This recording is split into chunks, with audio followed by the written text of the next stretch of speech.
Welcome back, everyone, to the Geeks, Geezers, and Googlization Show, the home of Googlization Nation, where we talk with HR and business thought leaders about the crazy shift going on in the world of business, technology, and HR. Here's your host, Ira Wolfe, and co-host, Joyce Joya.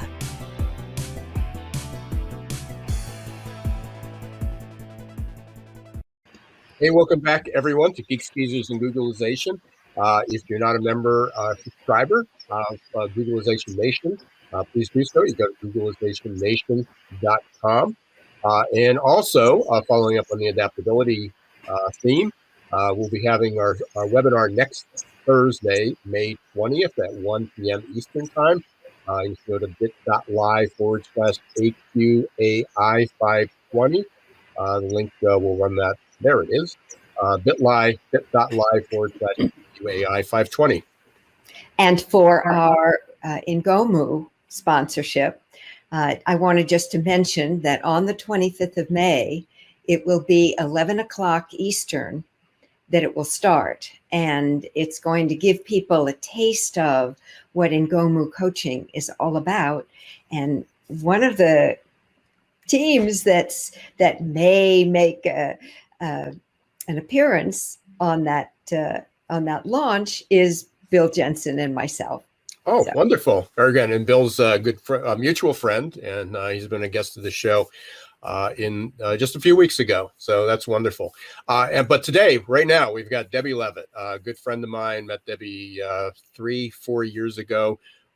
She introduced me. For anybody who follows me, know we talk about the FCDD, frustrating, confusing, disappointing, distraction, all the time. I love that. That's great. Yeah. And I've been having a ball with it. So we want to welcome Debbie Levitt from Delta CX. And there's Debbie all the way from Italy. So. Thank you. And these are the 4 horsemen of bad CX and UX: frustration, confusion, disappointment, and distraction. My registered trademark. Joyce, great to meet you. And Ira, good to see you again. Hope you're well.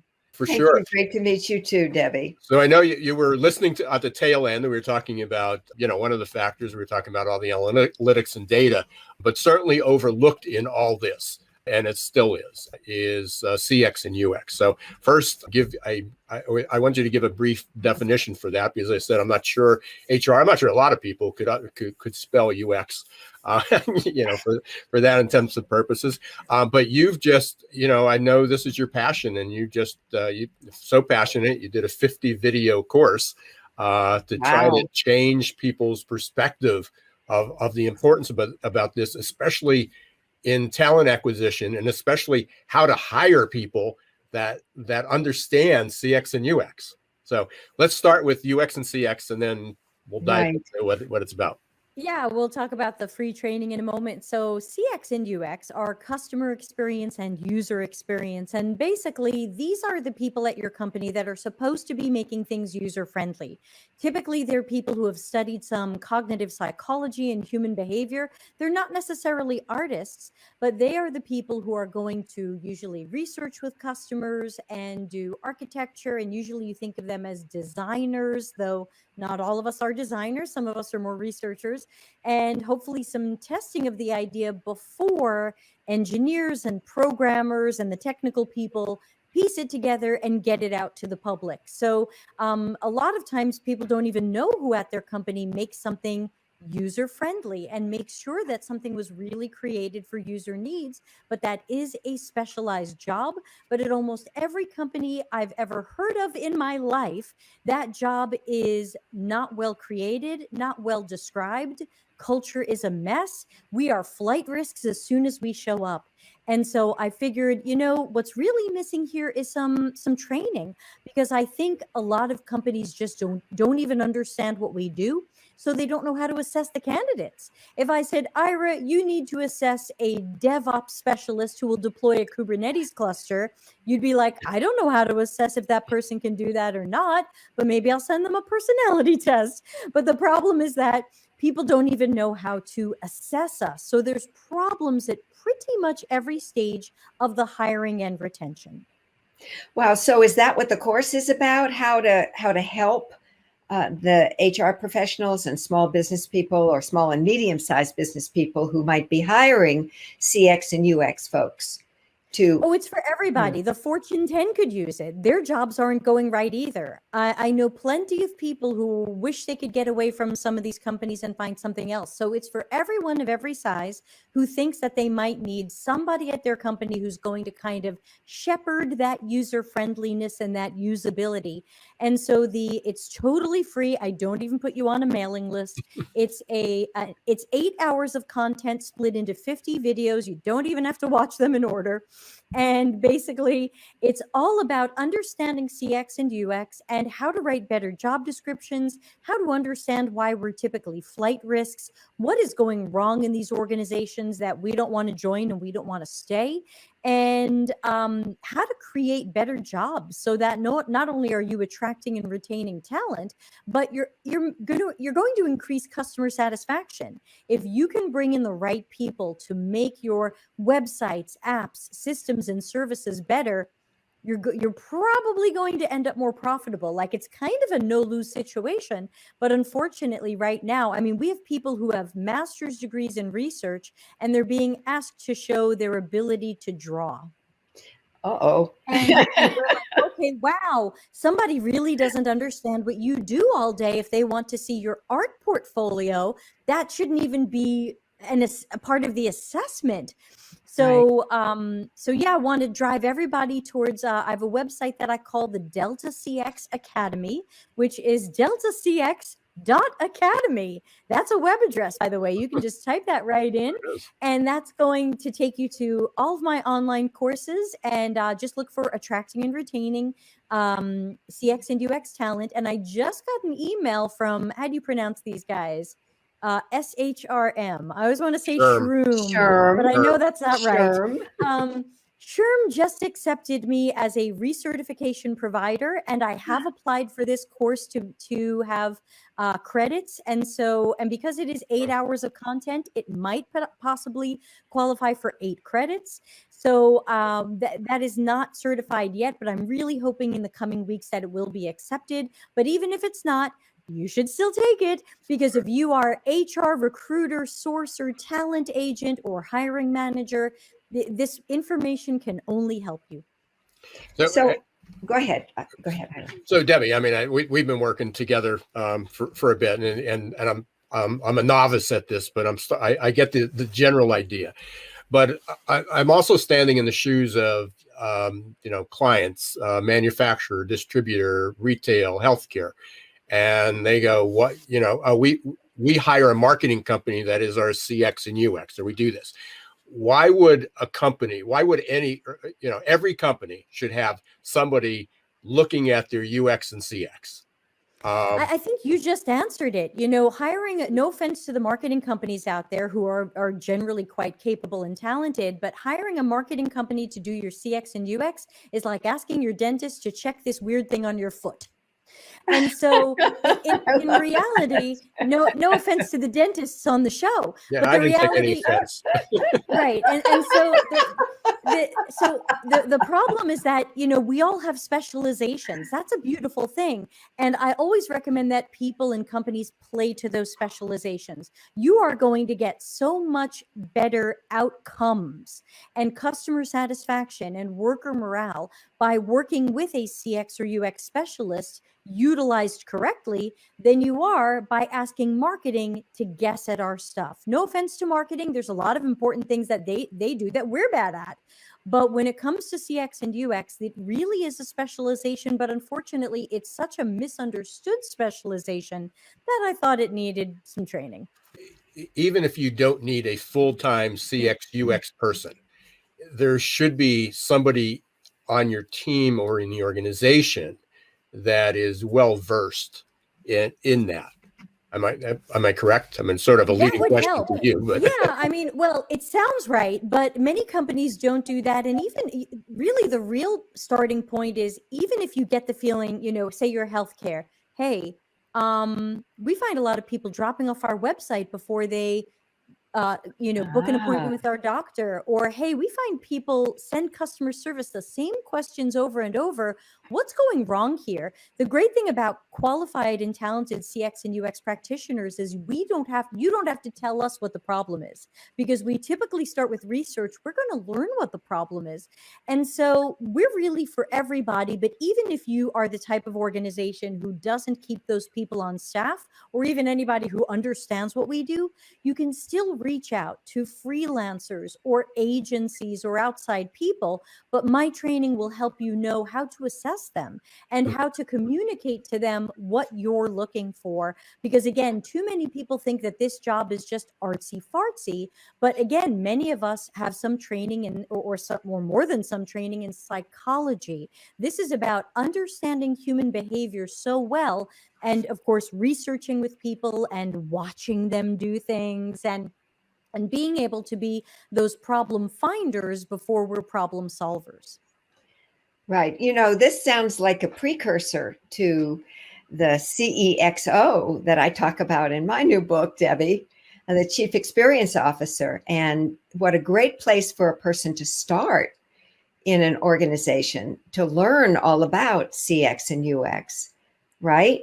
The CXO job already exists. And so there are some people out there who are already CXOs. And hypothetically, that would be a branch in the organization that is not answering to any other, that would just be focused on the CX and UX elements. Marketing can have their CMO, and finance can have their CFO. But who do we, sometimes we end up under engineering, but we're not engineers. So this is really a mistake. So ultimately, and my training covers that as well. Where do we belong in the organization? I cover how many years of experience should our managers and leaders have. It's really a huge breadth of stuff that's covered. And so ultimately, if a company is thinking about moving into having CX and UX practitioners, this training is for you. If you have them, but you notice they keep walking out the door, this training is for you. If you have them, but you get the feeling they're artists who like to draw pictures, this training is for you. There's really something in there for everybody, because I know people are coming at it with different questions, concerns, and confusions about what the heck we do and why can't anybody do it. So, I mean, even as we prepare for what our future, whatever our future is going to be, whether it's a career, I mean, we talk about the four horsemen. We talk about, what's frustrating, confusing, distraction, and often disappointing as we approach the future. Again, it's about the experience, and when you think about it, we often think, oh, it's about a form, or it's about the technology, or it's about how somebody accesses something, but it's much broader than that. And you're absolutely right to think of how you would assess someone, even if it's part of their job, part of their responsibility. How do we identify that they're are they a researcher or a designer, as you've pointed out so eloquently? Debbie, we are almost at the end. As I said, we're just getting started. I know, we've got a couple minutes. What can I tell you about, other than reminding everybody the training's totally free? I'm just trying to make my industry better, and I'm trying to make your workplace better, because you probably don't understand what we do. And so this is just an opportunity for you to have all those questions answered. And if you thought you knew what CX and UX was, then you're brushing up, and you're seeing if what you thought was accurate and updated, because again, there's a lot of misunderstandings. For example, I don't believe in design thinking. I think design thinking is a fake thing, and so so design thinking is not a thing, and it's a trend, and it needs to go away as soon as possible, because it's another thing that makes people think, oh, if that's what UX is, anybody can do it. And that's not the case. We really are specialized, and you're getting it wrong if you're not hiring specialists. You need low ego action heroes, not thinkers. And who is this young person? This is my mascot, my low ego action hero from my Delta CX YouTube channel. Aha. Well, thank you so much, Debbie. This has really been fascinating. Debbie, it's always good to see you. I appreciate it. I'm glad we were able to get you on and introduce this. We're going to I'm certainly going to be, we'll push it out. We'll be able to do it through this podcast. And I'm going to definitely encourage HR to be looking at it. But also, again, I think CX and UX, whether it's a part-time role, whether it's a responsibility, or whether they're hiring freelancers, it needs to be part of this whole experience. So thank you for introducing me to that, and thank you for allowing me to talk about the full. Yes, thanks everybody. And again, if anyone has any questions, find me and email me. I'm happy to help. Delta CX Academy as well. So thanks everybody. Bye-bye. Interesting show. Interesting show. Yeah. I was going to share this with Solange and then with Debbie, and we just didn't have time. But this morning, I mean, I'm working with the client, one of my clients, and we've been analyzing the data. So doing the right stuff. They have thousands, and they have like 100,000 assessments that they've completed. And we're going to take it back, and I keep asking them year after year of, let's look at it, see what some of the trends are. How can we help this make it better? So we finally had an appointment a couple of weeks ago. We did that. We looked at the data. We found a couple cues. We went back to them and said, boy, if we had this information or that information, we can even make it tighter and better. Got an email this morning. Can we postpone this a few weeks because we don't have the time? We're going to wait for it to slow down. Oh, boy. And we do have data that we have a cutoff that if they would not hire people below a certain range, that they could cut their turnover somewhere between 25 and 50%. Really? And they don't have time to meet because they're so busy and they're waiting for things to slow down, which I don't know in anybody's right mind, because they're talking about every economist I've seen talks about the economy continuing to grow and boom through 2023. Yeah, there's not going to be a slowdown between now and whenever. Right, for the next 3 years. So again, we've had two great topics that were two great speakers with Solange Shira talking about data, the valuing, human capital management, human capital, and then Debbie talking about user experience and customer experience. Candidate experience, actually. Yeah, and candidate. I thought it was customer when I first saw it, but it is. She refers it to custer. I refer to it as candidate. Okay. Yeah. But we again are at the end of our show. We're probably a few seconds over there. We appreciate everybody being here. Thank you for being part of Googlization Nation. If you're not part of it yet, please do so. You can formally do that by subscribing to Googlizationnation.com. It's free. You'll get updates each week about upcoming events, upcoming shows. We got our webinar coming up May 20th, 1 p.m. Eastern Daylight Time, bit.ly/AQAI520. You can sign up for that. That's free. And also on 25th of May, people can sign up for the launch of Ngomu.com. Yep. And if you go to the Ngomu website, you will probably find the place where you can sign up. And Joyce, right before we went on the air, I got my newsletter, humantrendalert.com. Herman Trend Alert. Yeah, Herman Trend Alert. Or it could be human trend alert. And this week I talked about COVID-19 and sleep. And sleep. No, that's what caught my attention with sleep. So again, thank you very much. Thanks for being part of Googlization Nation. Until next week's show, don't let the shift hit your plan. Bye-bye.